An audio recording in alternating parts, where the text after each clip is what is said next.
A reading from the Gospel according to Matthew. And seeing the multitudes, Jesus went up unto a mountain, and when he was set, the disciples came unto him, and they opened his mouth, and he taught them, saying, Blessed are the poor in spirit, for theirs is the kingdom of heaven. Blessed are they that mourn, for they shall be comforted. Blessed are the meek, for they shall inherit the earth. Blessed are they who do hunger and thirst for righteousness, for they shall be filled. Blessed are the merciful, for they shall obtain mercy. Blessed are the pure of heart, for they shall see God. Blessed are the peacemakers, for they shall be called the children of God. Blessed are they which are persecuted for righteousness' sake, for theirs is the kingdom of heaven. Blessed are you when people shall revile you and persecute you, and shall say all manner of evil against you falsely for my sake. Rejoice and be glad, for great is the reward in heaven. For so did they persecute the prophets before you. You are the salt of the earth. But if the salt has lost its flavor, what shall it be salted with? It is then good for nothing but to be thrown out and forbidden underfoot. You are the light of the world. A city that is set on a hill cannot be hidden.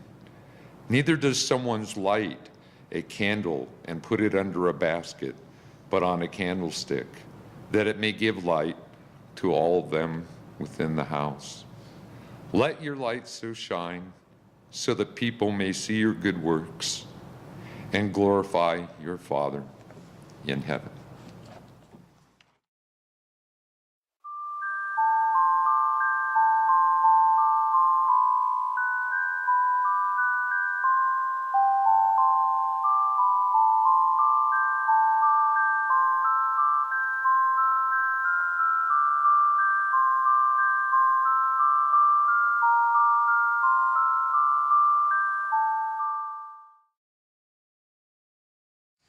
This morning's reading continues with the prophecy on the golden age of light and the nation of nations. As the material universe expanded from a common source, God now magnifies and expands his presence in the divine creation. The spiritual universe is presently expanding to envelop the material universe. Divine law is all-conquering. Error originated when man fell away from divine law. This produced a moving away from God and spiritual realms in which man had his origins. As the angels fell from light into darkness, degeneration of spirit transpired. The races of the earth exist outside of God's presence and are ruled by the laws of nature and by their own governments. Thus the races are enslaved to erroneous ways which lead to impermanence, suffering, and death. Nothing is good or immortal outside of the realms of God. By having drawn away from the divine substance, man has deprived himself of his divine nature and has become a lost soul bound to the rule of nature. Man thus lives in a world of illusion, images of images, an unreal state of being subject to continual changes of the environment. Because he is weak and lacks spiritual understanding, he requires instruction. For this reason, the school has been formed in God's thought so that mankind may regain knowledge of the revealed teachings. No earthly government is a divine institution ordained of God. Laws are formulated to protect life and property and to allow prosperity and happiness for all. Civil laws serve the state and help perpetuate its system of government. Oftentimes, these laws are impressed on other states against their will. State-endowed religions, those endorsed by government or those acknowledged by the civil population, are also motivated to material ends in the names of their founders or in the name of God. Yet these governments and civil religions are of the earth and serve society in its material life. Wars are tolerated by governments and religions alike, but no good comes from war. No existing state government, no existing religion can prevent the terrible bloodshed resulting from civil strife among the races of the world. There is no holy cause for conflict. God has never intended for the races of man to war against one another. Therefore, God has ordained that the world be reconstructed and made good. All races are obliged by the divine presence to do away with killing. The only remedy for survival is for man to return to divine order. Only by following divine order can man and the world become divine, so God will walk with man again. Only true religion infused with God's image and word can restore the world to a golden age of peace and brotherhood. It is essential that man collects together under civil law and social order, where total freedom of religion is extended, such as in America. Where religious freedom exists, the enlightened will seek to collect together for spiritual expression under God. If there be no freedom of person, then God's divine law cannot be expressed by humanity. Let the church resist of all evil any nation or law that denies spiritual freedom. The spiritual nation and its citizens, no matter how few in number, will grow and prosper if they devote themselves to the way revealed of God. Each citizen is to be an ordained minister, pledged to uphold religious freedom for all peoples everywhere. God extends to the ministry of the church judgmental powers to be used against evil, those nations or peoples that deny religious freedoms or persecute citizens of the church or nation. The inner powers of the Son will respond to the liturgical appeal and judge harshly the wicked, as God has ordained. The church as nation is to be an institution of truth that will allow mankind to live under the new laws of God, divine laws impressed upon the human soul. The purpose of the church is not to put down the laws of any nation, but to implant in them recognition of new conditions in the world. These new conditions are the result of the divine presence of God in the Son of Righteousness, which extends to all mankind truth and justice that manifest as divine light. And this sovereign law, emanating from God, and not to be found in books or in the spoken word, affects all things in the universe. The church as nation shall not emphasize human needs and a natural way of life. Man's spiritual and supernatural needs must be emphasized in order that divine law can take on meaning in the world. In the past, world religions have stressed human needs. However, state and secular institutions are better suited to care for human requirements. Religion must function as an instrument of God that provides the spirit of humanity the opportunity to express itself on earth.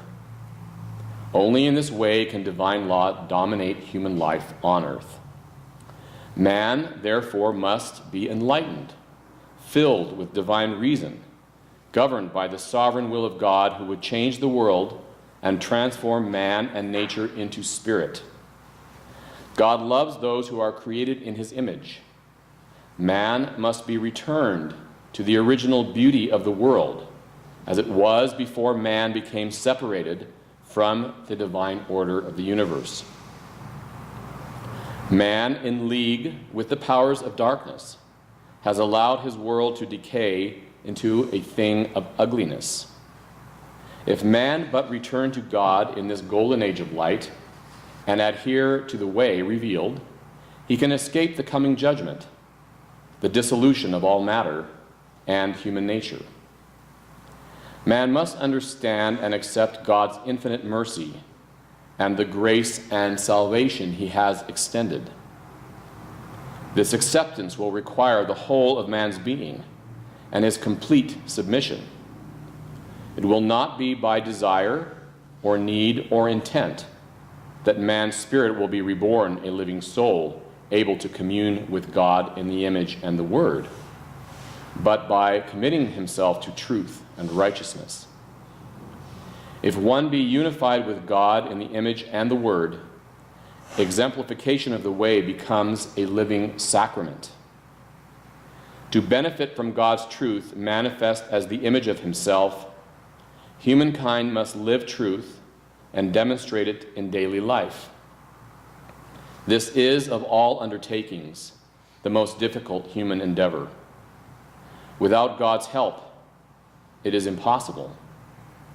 The natural order in the world is opposed to this way of life because nature reflects material survival that breeds opposition, conflict, disunity, and independence, not only among animal species, but among humans as well.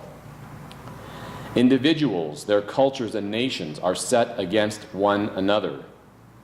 People collect together for natural survival and perpetuate themselves by mutual association. Thus, the creation of the church as nation is essential because if its citizens not collect together for mutual support, they cannot survive. A new civilization cannot exist under conditions and laws created for an older civilization. The new civilization must create a social order based on its spiritual needs. If the old enforce its ways by use of civil and religious laws, the new will die, as did the followers of Jesus and the Essene order. The early church was absorbed into the natural social order of the world. Its members were forced to conform so that none could live in accordance with the revealed teachings given by Jesus and interpreted by him. However, in this golden age of light in which God's judgment is upon the world, the old race must perish to make way for the new. A new spiritual nation, now in infancy, must be created. And with the help of God, it will grow and become a dominant power in the world, both spiritual and material. The new race will be nurtured by the rays of the sun, carrying its inherent information factors. This will cause the brain and the nervous system of the new race to be superior, cosmic, and able to process this information sent of God. Thus, the new race will evolve to a higher understanding of God by means of the system through the sun, not by means of the world. The consciousness of God in the spiritual sun will nurture the new race, thus creating a spiritual race to inherit the world. The old race, in not receiving the sun's rays and not living in accordance with the new laws and statutes, will not be able to process the information sent of God, and they will therefore perish. God will burn up the old to make way for the new. God, not man, is recreating the world into a new world. The new race submits to the will of God. God has willed that all created life be presently under judgment. For this reason, the human race is bound by God's will to live in community. And we will continue this message next week.